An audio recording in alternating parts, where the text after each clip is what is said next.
the healthcare provider, if they're not aware of the disease, the first thing they see is, oh, it's a black person, and oh, they just want drugs.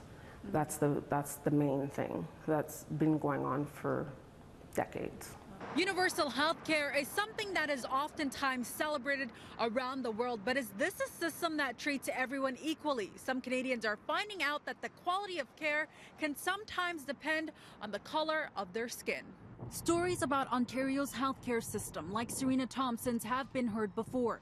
A provincial report has documented the racialized experiences of sickle cell patients, a genetic condition that occurs in people of African, Arabic, and Indian racial backgrounds. One of these stories reads in part, "My brother was 33 years old when he went to the ED with a crisis. They saw a black male and told him he was looking for drugs, not having a crisis." That author continues to say the man was eventually sent home and was found dead the next day.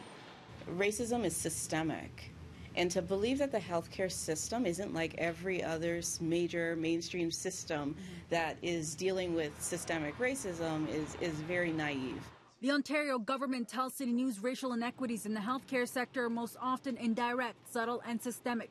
But up-to-date data on discrimination isn't readily available in Canada. There is anecdotal evidence that members of Ontario's racialized communities sometimes face racism and discrimination when accessing healthcare. In studies and surveys, young women of color, particularly black women, say they've experienced racism when receiving care.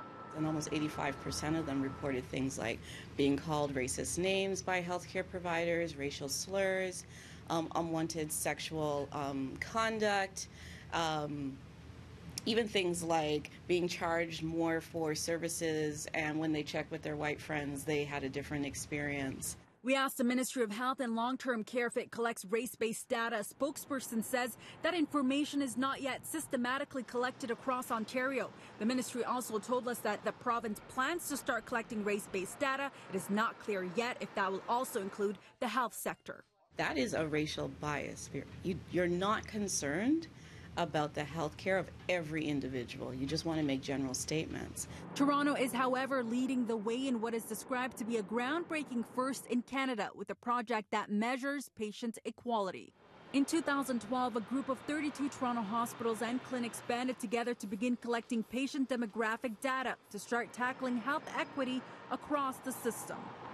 3 reasons why data collection is important: to find out what the problem is, to look at trends of how things are going, to be able to advocate for more resources.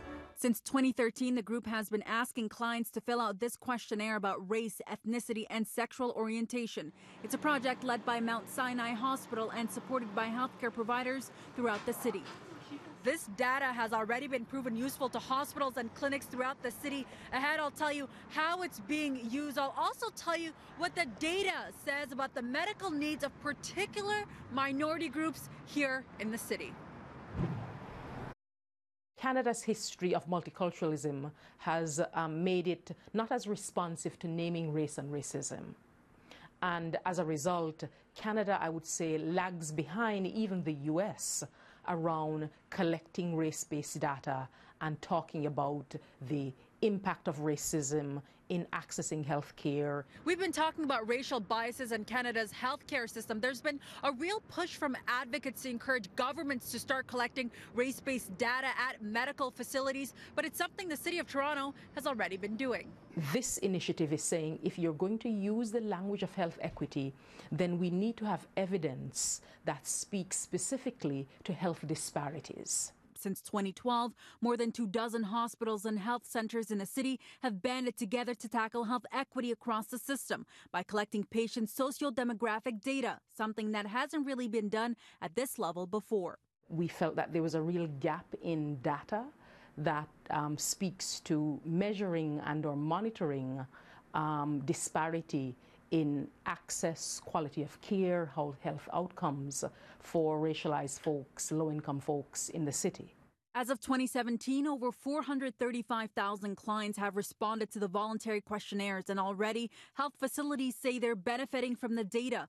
Parkdale Queen West Community Health Centre, for instance, has learned more about cancer screenings at their clinic.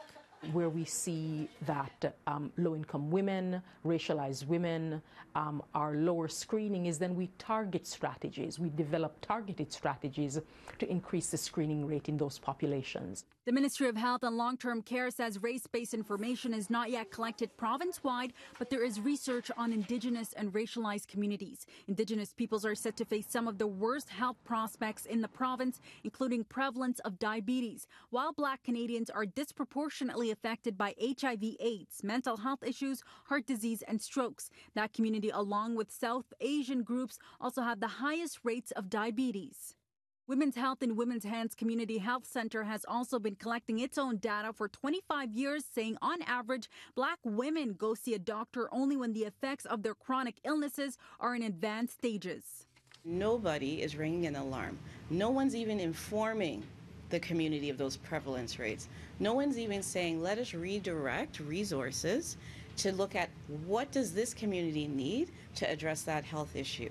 There have been calls for federal and provincial governments to follow suit and collect race-based data to better understand gaps in the healthcare system and learn the experiences of racialized communities. Rolling all of that data up to the policy level is what's going to ensure that resources flow to the appropriate places. Robertson adds that racialized groups are also underrepresented in medical studies, so there's also a push for researchers to be more inclusive in their studies. For City News, I'm Faiza Amin.